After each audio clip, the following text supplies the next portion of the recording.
सुबह का वक्त है। मिट्टी के चूल्हे में से लगातार धुआं उठ रहा है और चूल्हे के आगे बैठी बहू रोटी बना रही है। दोनों बच्चे रानी और निशु स्कूल के लिए तैयार हो रहे हैं।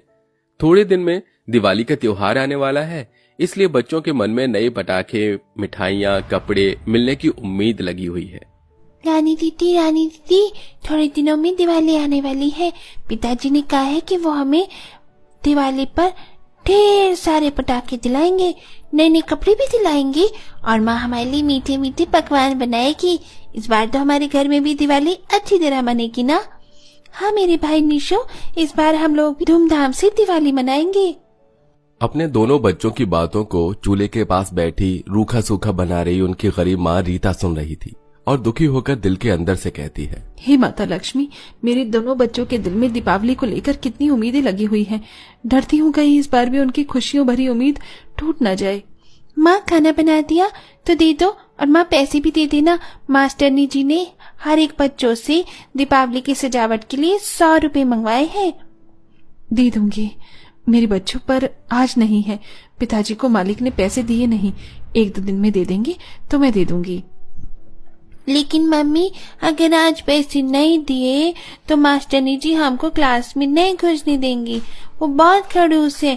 उन्होंने कहा भी था कि सोमवार को सभी बच्चों को सजावट के सामान के लिए पैसे जमा करने हैं। अपने दोनों बच्चों के भोले चेहरे को देखकर भर्राई आंखों से वो बोलता है, पता नहीं लक्ष्मी माता कैसा दिन दिखा रही है।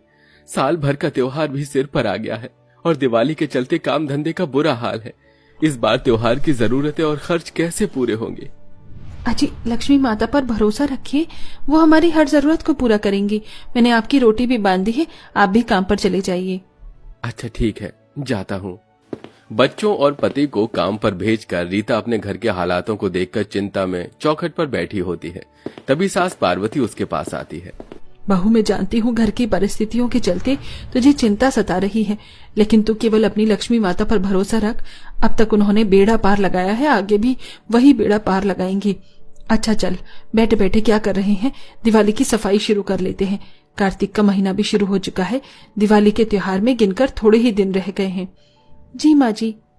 दोनों सास बहू अपने कच्चे कमजोर से घर की साफ सफाई करने लग जाती हैं। उधर फैक्ट्री में अनिल भारी भारी मशीन उठाकर रख रहा होता है।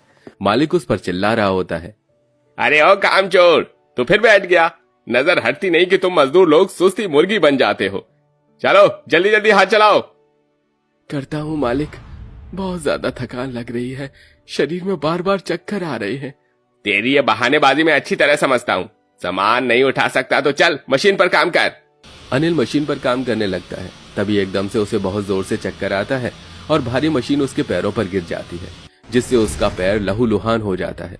और त्योहार के उस धूमधाम में उस बेचारे गरीब बहन के घर में दुख परेशानी छा जाती है, जिससे रीता काफी परेशान हो जाती है।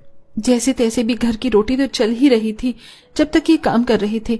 अब किस तरह हम गरीबों का त्योहार मनेगा? ऊपर वाला भी बड़ा निर्दयी है। बहू से अमीरों का अच्छा खाना कमाना तो मंजूर है, लेकिन गरीबों की रूखी सूखी रोटी खाना भी उससे देखा नहीं जाता है। तभी तो इतने दुख देता है। आज 4 दिन हो गए मेरे बेटे की ऐसी हालत हुई, एक बार का भी मालिक हालचाल पूछने भी नहीं आया इसका। ये पैसे वाले लोग होते ही ऐसे हैं, पैसों से अमीर, दिल से गरीब, केवल काम के भूखे होते हैं। सास अभी ऐसा बोल ही रही होती है कि तभी एक आदमी खबर लेकर आता है कि अनिल को नौकरी से निकाल दिया गया है। बदले में फैक्ट्री से एक पैसा भी अनिल को नहीं मिलता। गरीबी भरी उस हालत में पूरा परिवार नमक पानी पीकर किसी तरह दिन काटता है। तभी एक दिन सुबह सुबह भूख से बेटा निशु उल्टी करने लगता है। निशु, मेरा बच्चा क्या हो गया तुझको? तो तू ठीक तो है ना? ओह माँ जी, देखी ना क्या हो गया है मेरे बच्चे को, इतनी ज्यादा उल्टी क्यों कर रहा है? बच्चों ने इतने दिनों से कुछ भी खाया नहीं, ना ही पिया। बहू तो यही होगा ना। तभी भूख से मचलते हुए रानी भी खाना मांगती है। उसकी आंखों में भूख से आंसू भरे थे। माँ, कुछ खाने को दे दो, बहुत भूख लगी है। क्या दूं मेरे बच्चों, घर में अनाज का एक दाना भी नहीं है। माँ चलो ना, संजय मामा जी के घर चलते हैं, वो तो कितने ज्यादा अमीर हैं। इस साल हम दीपावली का त्योहार उन्हीं के घर में मना लेंगे, उनका घर भी कितना बड़ा है। बेटी की बात सुनकर उस गरीब बहन के दिल में एक उम्मीद की लौ जाग उठती है और वो फौरन उठकर अपने अमीर भाई संजय के घर जाने के लिए तैयार होती है। बहू एकदम से उठकर ऐसे कहाँ जा रही है? मैं अपने भाई के घर जा रही हूँ। मैं इसके दर अपने बच्चों को भूख से तड़पता बिलखता नहीं देख सकती हूँ। थोड़ी देर में पुरानी सी साड़ी पहने पैदल पैदल रीता अपने भाई के बड़े से आलीशान घर में पहुंचती है, जहां अमीर घमंडी भाभी पायल दिवाली की सजावट करवा रही होती है। कुछ कारीगर घर की पुताई कर रहे थे तो कुछ लड़ी और लाइट्स लगा रहे थे। तभी टूटा हुआ मन लेकर रीता अंदर आती है। नमस्ते पायल भाभी। आ गए करीब मुंह उठाकर अपने भाई को लौटने के लिए। ओह दीदी आओ बैठो, कहो कैसे आना हुआ? भाभी संजय कहाँ है? मुझे उससे बहुत जरूरी काम था। ऐसा भी क्या जरूरी काम है भाई जो तुम अपने भाई को छोड़कर मुझे नहीं बता सकती? क्यों, केवल भाई ही सगा है? हम भी तो तुम्हारे सगे हैं, मुझे को बता दो। देखो दीदी, अगर पैसे मांगने के लिए आई हो तो जिस पैर से आई हो वापस लौट जाओ, क्योंकि अभी अभी मैंने पूरे घर की डेकोरेशन करवाई है, लाखों रुपए खर्च हुए हैं। तुम अपना परिवार देखो और हमें अपने परिवार को देखने दो। और ये बात गांठ बांध लो कि अब आपका भाई पहले मेरा पति है और हमारी भी अपनी जिंदगी है। अब आप जाइए यहाँ से, मुझे धनतेरस की शॉपिंग के लिए जाना है। पैसों के गुरूर में चूर पायल रीता को अपमानित करके भगा देती है। आंखों में आंसू लिए जैसे ही रीता अपने घर पहुंचती है तो मकान मालिक सारा सामान उठा उठाकर बाहर फेंक चुका होता है और पति बैसाखी के सहारे खड़ा था और बच्चे रोई जा रही थी। तभी निशु दौड़ता हुआ जाकर अपनी माँ से लिपट जाता है। मम्मी, मम्मी कहाँ चली गई थी तुम? हाँ देखो ना, ये मकान मालिक अंकल बहुत बुरे हैं, हमारा सामान फेंक रहे हैं। ये क्या कर रहे हैं आप? मकान मालिक जी, हाथ जोड़ती हूँ, आपके पाँव पड़ती हूँ। ये घर, ये छत का सहारा तो हमसे मत छीनिए। मैं बहुत जल्द आपकी पाई पाई चुका दूंगी। बस बस, अब मैं तेरे बहाने में नहीं आने वाला। तुम जैसे लीचर लोगों को अपना मकान देकर मैंने बहुत भारी गलती कर दी। चले जाओ यहाँ से। एक तरफ जहां त्योहारों की धूमधाम छाई थी, सड़कें दीपावली के लिए रंग बिरंगी लाइटों से सजी हुई थीं, तो वहीं अमीर भाई संजय अपनी बहन के परिवार को दिवाली का तोहफा देने के लिए खरीदारी कर रहा था। ये साड़ी मेरी दीदी पर बहुत प्यारी लगेगी। दीदी को चटक रंग की साड़ियां कितनी पसंद हैं। जीजा जी के लिए पैंट शर्ट और बच्चों के लिए कपड़े सब खरीद लिया। अब मिठाइयां, फल, ड्राई फ्रूट्स की टोकरियां बनवा लेता हूँ। जहां अमीर भाई खुशी भरे दिल से अपनी गरीब बहन को दिवाली देने के लिए ढेरों उपहार खरीद रहा था, तो वहीं गरीब बहन अपने परिवार के साथ दिवाली के उस त्योहार के बीच दर दर की ठोकर खा रही थी और गरीब हाल उनको झुग्गी में ले आती है। परिवार पालने के लिए रीता एक फैक्ट्री में मजदूरी करने लगती है। देखते ही देखते 15 दिन बीत जाते हैं। अपने मिलनसार स्वभाव के चलते वो सभी मजदूरों से घुल मिल जाती है। माला बहन, मेरा काम खत्म हो गया, मैं घर जा रही हूँ। मेरे बच्चे इंतजार कर रहे होंगे। तभी माला कहती है, अरे तू बावली है क्या?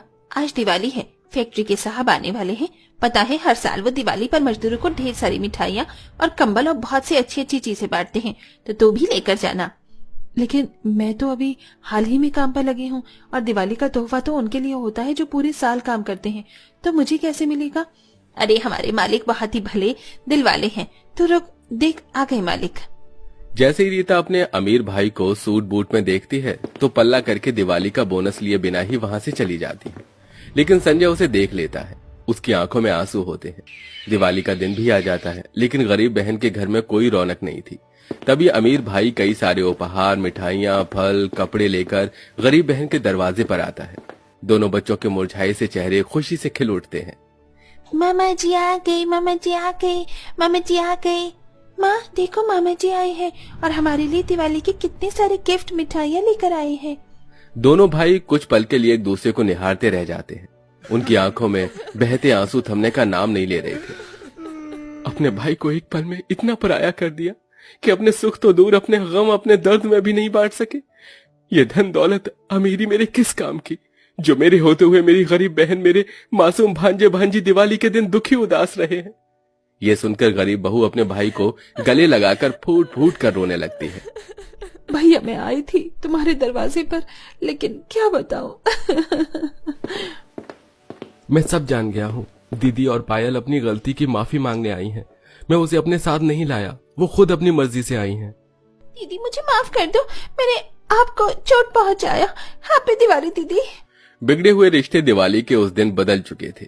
सास पार्वती घर आई, अपने बहू के भाई का आदर सम्मान करती है। मैं नाश्ते पानी की व्यवस्था करती हूँ, खाना खाकर जाना संजय बेटा। बिल्कुल माँ जी, आज तो मैं खास आपके हाथों से बने दिवाली के पकवान खाऊंगा।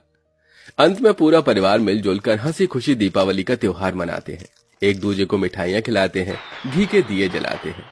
वेल दोस्तों, अगर आप दिवाली पर किसी को गिफ्ट देते हैं तो क्या आप मिठाई देते हैं या कोई और गिफ्ट? कमेंट करके जरूर बताइएगा।